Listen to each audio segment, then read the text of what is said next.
Okay, so in this lecture, we're going to be talking about Louis XIV, also known as the Sun King. And the most famous phrase I'm going to write on here before we begin, a phrase attributed to Voltaire. Okay, so this is Voltaire's famous line of Louis saying, "I am the state." This is a very common phrase that's often attributed to Louis XIV, and him saying this, it could have been incorrectly quoting Louis XIV, but this is very important. I am the state. And in French, you might often see it as l'état, c'est moi. I am the state. L'état, c'est moi. So you may see this in both senses. Now, from 1643 to 1815, France dominated much of Europe's political history and culture. Foreigners came to France, preferring it to the charms of their own homeland, and even today, many still consider it the place to visit in Europe and the world. Now, in the 1600s and 1700s, there was good reason for this dominance. So if you look at the 1600s, we have about 23 million people 23 million people in the strongly unified state, compared to about 5 million in Spain, about 2 million in Spain and England, about 2 million in the Dutch Republic, and the largest of the German states. Now, this reservoir of humanity first reached for and nearly attained the dominance of Europe under Louis XIV, also known as the Sun King. So let's take a look about the life of Louis XIV. Now, Louis was born in 1638 and succeeded his father, Louis XIII, obviously. This is why we have Louis XIV, as king in 1643. So king in 1643. At the age of 5. Now, it's important. Now, luckily, another able minister and Richelieu's successor, we talked about last time, Cardinal Mazarin, as you might call him, continued to continued to run the government, and in 1648, encroachment by the government on the nobles' power, poor harvest, high taxes, and unemployment, unemployed mercenaries plundering the countryside after the 30 Years' War, led to a serious revolt known as the Fronde. So this is 1648, known as the Fronde. The Fronde in 1648, because of this unemployed mercenaries and war and taxes and all these different things going on. Now, it's named after the slingshot used by French boys. The Fronde is what it's called. Now, Louis and the court barely escaped from Paris with their lives, and although Mazarin and his allies crushed the rebels after 500 years of fighting, 5 hard years of fighting, not 500, 5 hard years of fighting, Louis never forgot the fear and humiliation of having to run from the Parisian mob and fight for his life and throne against the nobles. Now, this bitter experience would heavily influence Louis's policies when he ruled on his own.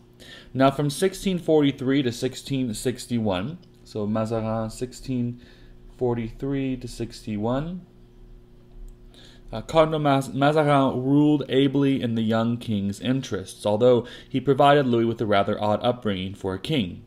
Now, despite an immense fortune, Mazarin was something of a miser who gave the young king inadequate food, clothing, and attention.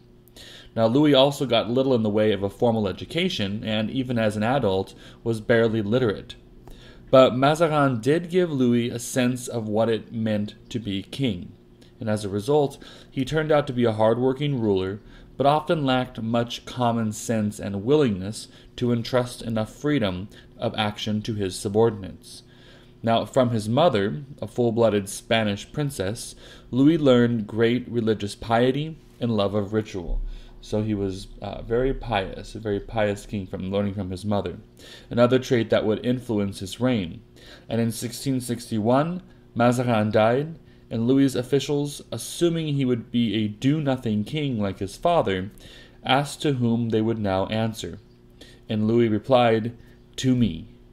Now, the age of Louis XIV was about to begin in earnest. Now, Louis XIV may not have said, "I am the state," as mentioned earlier, but he ruled as if he had said it. Louis was the supreme example of the absolute monarch, and the other rulers in Europe could do no better than follow his example. Now, although Louis wished to be remembered as a great conqueror, his first decade of active rule was largely taken up with building France's internal strength. Now, there are two main areas of Louis's rule that we're going to be looking at here. Finances, number one, finances, and number two, the army. This is what we're going to be looking at here, the army and finances. Now, Louis' finance minister, Jean-Baptiste Colbert, was an astute businessman of modest lineage, being the son of a draper. Now, Colbert's goal was to build France's industries and reduce foreign imports. This 17th century policy, where a country tried to export more goods and import more gold and silver, was known as mercantilism. Mercantilism. And we can think of it as kind of a scale. So we have maximizing of exports. We want more exports and less imports. This is kind of a good way to look at this idea. Exports are the things you want to, these are finished goods. Finished goods. And the imports we do bring in are unfinished goods, but we want to export lots of finished goods to make good money, and this is the idea known as mercantilism. Now, while its purpose was to generate revenue for the king, it also showed the growing power of the emerging nation-state.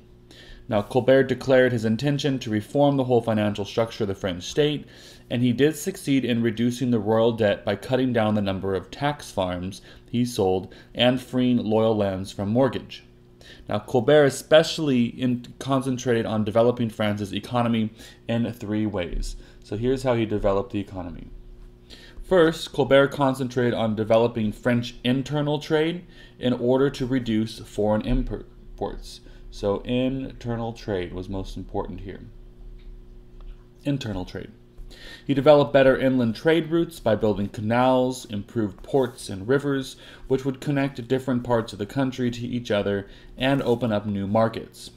Secondly, Colbert worked to develop French industry.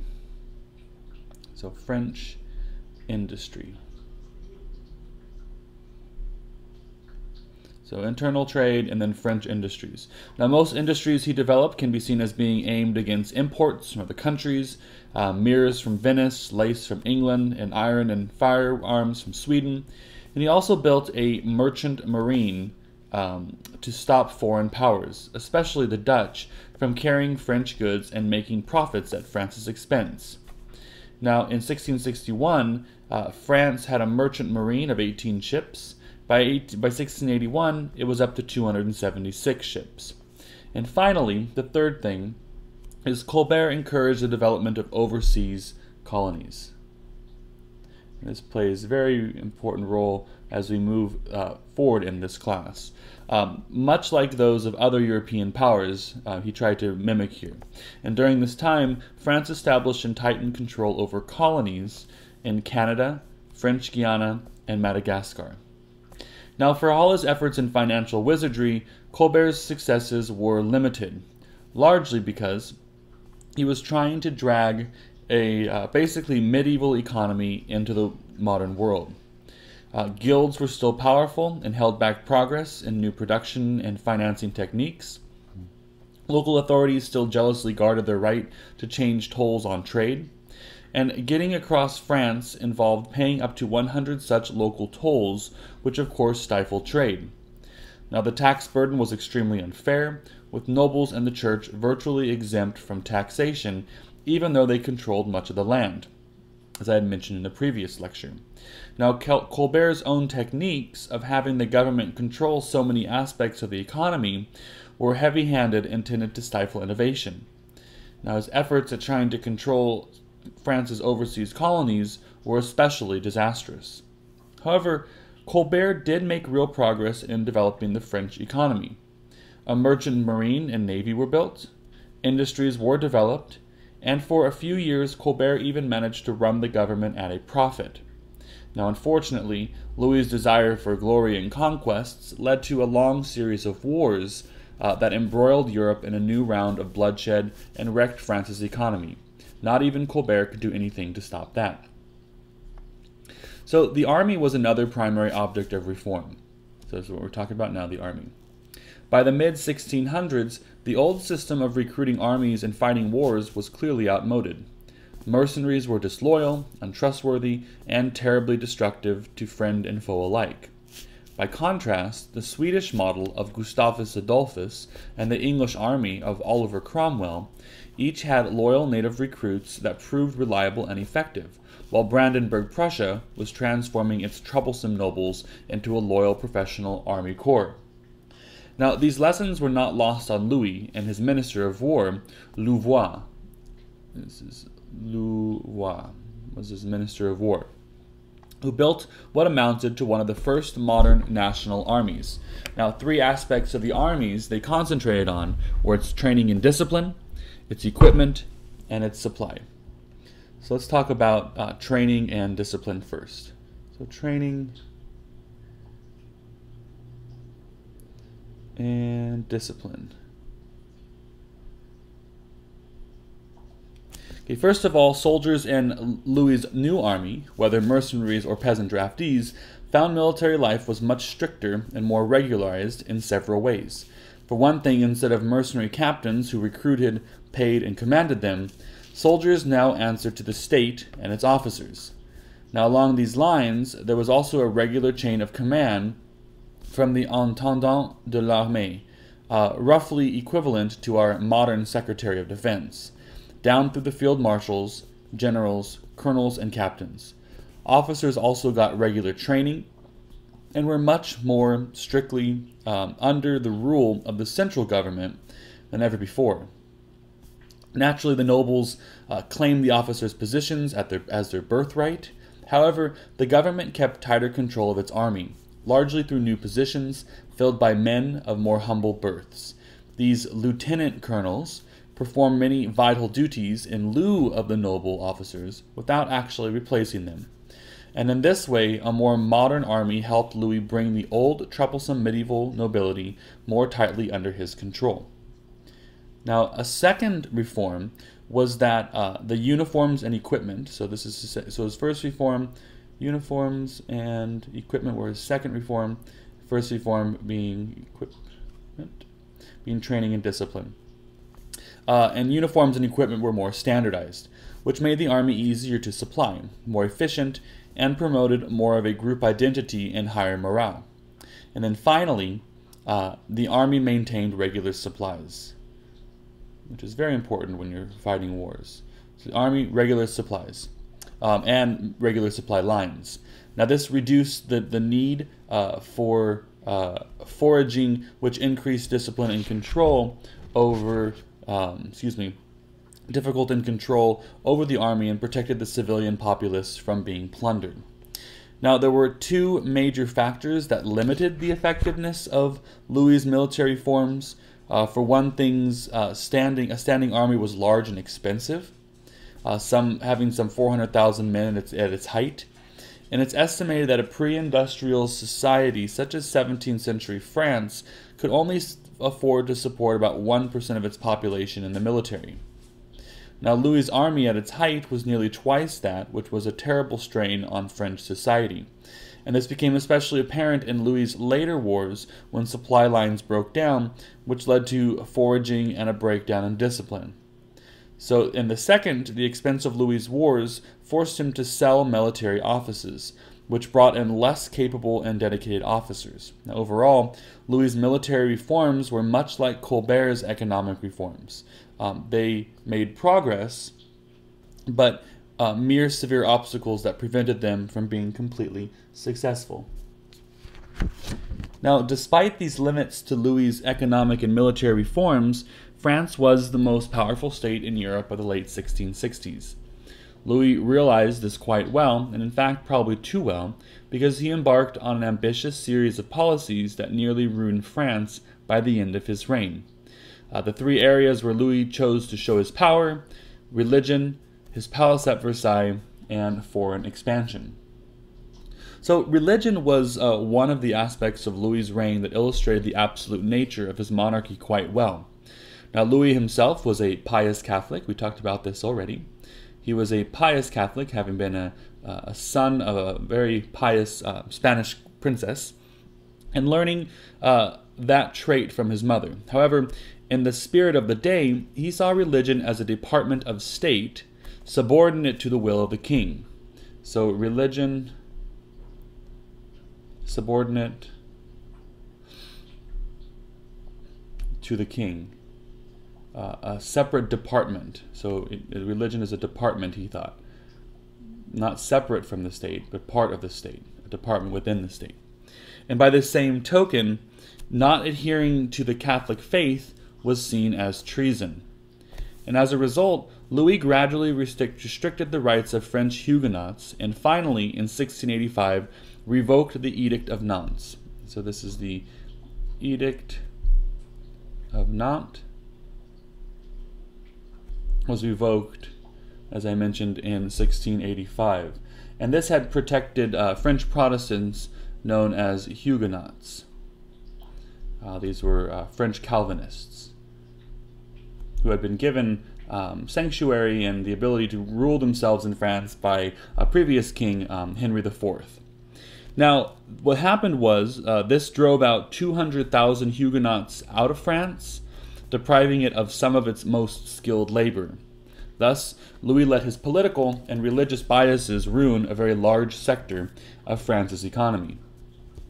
Now, Louis's religious faith was largely a superficial one, attached to an elaborate ritual of the Catholic Mass. This love of ritual also showed itself in how Louis ran his court at his magnificent palace of Versailles, several miles outside of Paris. Now, much of the reason for building Versailles goes back to the Fronde that had driven Louis from Paris as a young boy. Ever since then, Louis had distrusted the volatile Paris mob and was determined to move the court away from the influence of that city. Now, Versailles was also the showpiece of Louis's reign, glorifying him as the Sun King with his magnificent halls and gardens, which I have pictured here. Now, the palace facade was a quarter of a mile across. So when you'd walk up to the front of the Palace of Versailles, so this is the back showing the gardens, but when you walk up to the front, it was all a quarter of a mile wide here. The famous Hall of Mirrors, shown right here, here's our famous Hall of Mirrors, alone was 250 feet long. Water pumped from the Seine River to hills 500 feet above Versailles and fed its fountains. The Orangerie, which is located right here, here's the Orangerie, had over 1,200 orange trees that were moved inside for the winter. Now, all this was built and maintained at tremendous expense, but it was worth it to Louis, regardless of the burden it put on the French people. Now, as splendid as it may seem, life at Versailles was not always such a picnic. The site itself was on low, marshy ground that made it unhealthy to live in, and except for a few magnificent rooms and bedrooms, most people had a small, cramped rooms with little or no ventilation. Nevertheless, a noble was considered socially and politically dead if he did not live at Versailles. He lived there at his own expense and was expected to keep up a sumptuous lifestyle in order to be a proper ornament of Louis's court. Now, that seemingly endless round of masquerades, plays, operas, and parties eventually grew old to even the most ardent partygoers. And for many, life became a bitter series of petty intrigues over such things as who could stand closest to Louis when he held court or got dressed in the morning. Some even saw this as a plot to ruin the nobles by making them go bankrupt while they were trapped in the gilded cage of Versailles. And indeed, Versailles did bankrupt many nobles along with the French government, helping lead to the French Revolution some 75 years after Louis's death. Now, just as Louis's Palace of Versailles dominated European culture during the 1600s and early 1700s, his diplomacy and wars dominated Europe's political history. As Louis himself put it, I'll write this here, the character of a conqueror. Character of a conqueror is regarded as the noblest and highest of titles. As the noblest and highest of titles. Some very powerful words here. The character of a conqueror. The character of a conqueror is regarded as the noblest and highest of titles. Now, interestingly enough, he never led his troops in battle, except for overseeing a few sieges from a safe distance. Now, Louis's main goals were to expand territory to its natural borders. Its natural borders, and we'll talk about what this is here. The Rhine, to expand them to the Rhine, the Alps, and the Pyrenees. Now, this, of course, would make him enemies among the Dutch, Germans, Austrians, Spanish, and the English. Therefore, Louis's diplomacy had to clear the way, had to clear the way to make sure he did not fight everyone at once. And for this purpose, he skillfully used money to neutralize potential enemies, and extracted favorable terms from stalemate or losing situations. But Louis could also make some fateful blunders to hurt his cause. His obsessive hatred of the Dutch dominated his policy too much, as did his own self-confidence and arrogance in trying to publicly humiliate his enemies. However, this just alarmed Louis's enemies, more specifically, especially the Dutch, Austrians, and English, who allied against Louis to preserve the balance of power.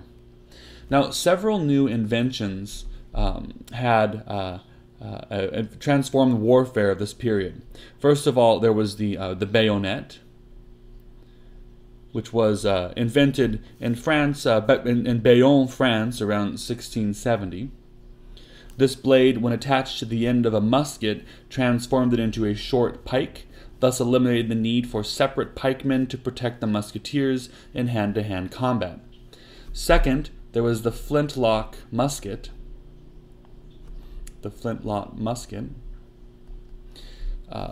Which provided more reliable firing and faster loading than the old matchlock muskets.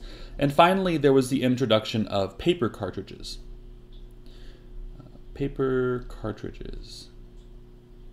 Which were pre-measured amounts of gunpowder that also sped up the process of loading in combat. Now, with all infantry carrying flintlock muskets, pre-measured charges of powder, and bayonets for hand-to-hand combat, generals could create much less dense formations and greatly stretch their battle lines. Now, these new linear tactics vastly increased Europe's armies' firepower and warfare's destructiveness, and they also made armies harder to control since they were stretched out over such a great distance. And as a result, discipline was tightened even more, which further increased the power of the state over its armies. And it also made it harder to attract recruits, leading to a growing reliance on peasant draftees. Now, the general trend in Louis's wars was for them to become increasingly longer, bloodier, and less successful. His first major conflict, the War of Devolution, so I'll start listing a couple of these events here. The War of Devolution lasted only 2 years. Louis's goal was to conquer the Spanish Netherlands, or modern Belgium, which would give him control of the mouth of the Rhine and much of Germany's trade. Now, at this point, Colbert's financial measures provided Louis a strong economic base with which to wage war. Louis's military reforms had also given him the best fighting machine in Europe. The system of supply lines worked so well that the French officers were even supplied with silverware for their tables. As a result, Louis gained several strategic towns and fortresses in the Spanish Netherlands. However, Europe's suspicion and fear of French aggression had been aroused, and each succeeding war would be progressively harder for Louis to win. The Dutch War, which we'll talk about next, which lasted from 1672 to 78, brought in the Dutch Republic, Spain, Brandenburg Prussia, Denmark, and Austria, all against Louis. French progress was much slower, and fighting much costlier, and as the Dutch in particular fought desperately to defend their homeland, even opening the dikes to flood out the French. Now, although Louis gained nothing against the Dutch, he did win lands along the Rhine at the expense of various German states, but at considerable cost. France lost its two best field marshals, and the French people endured ever higher taxes, and some peasants even being reduced to making bread from acorns and roots. Now, Louis's next adventure, the War of the League of Augsburg, the War of the League of Augsburg,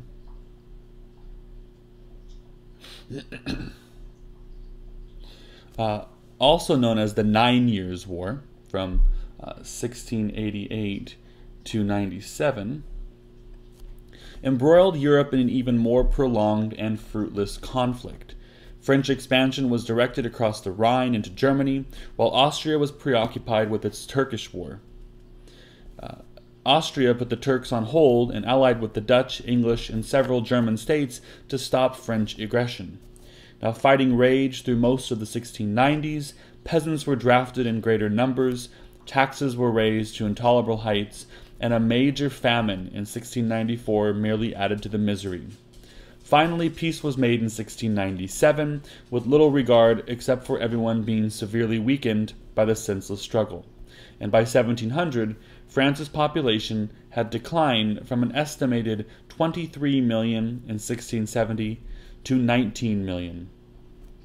Now, unfortunately, a new and bloodier war soon arose. This time, the prize was Spain and its extensive empire, left without a ruler by the death of Charles II. Louis's grandson had an excellent claim through Louis's wife, a Spanish princess. Now, predictably, the rest of Europe would not tolerate a French empire, and surpassing even that of Charles V in the 1500s. The resulting conflict was the War of Spanish Succession.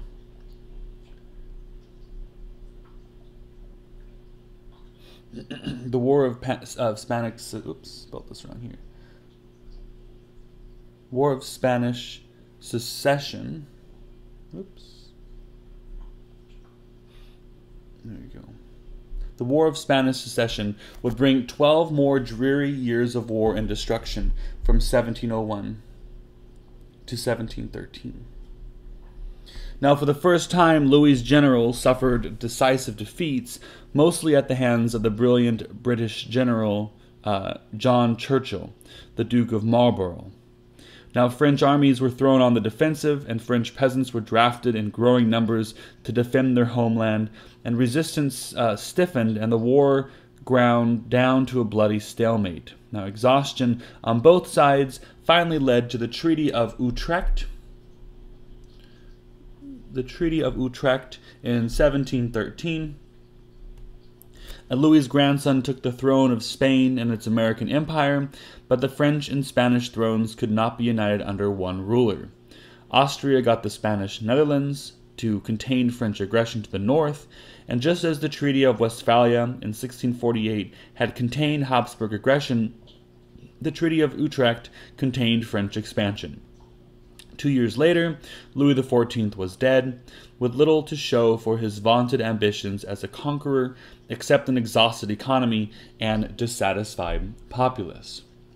So the age of Louis XIV was important to European history for several reasons.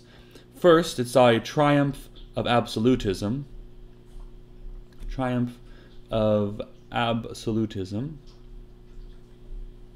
especially in France and continental Europe.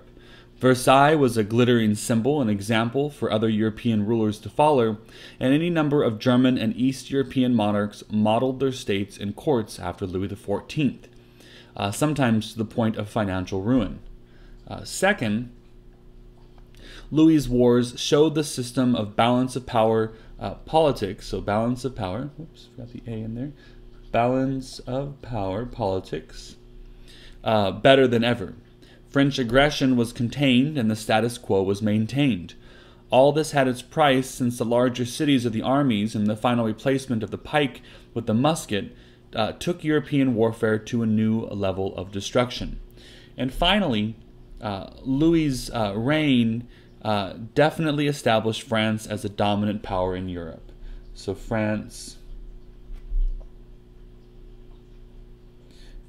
as a dominant power in Europe, which is really important as we move forward in this course. However, the cost was immense and left his successors a huge debt. Now, ironically, the problems caused by Louis XIV's reign would help lead to the French Revolution in 1789 and the spread of democratic principles across Europe and eventually the world.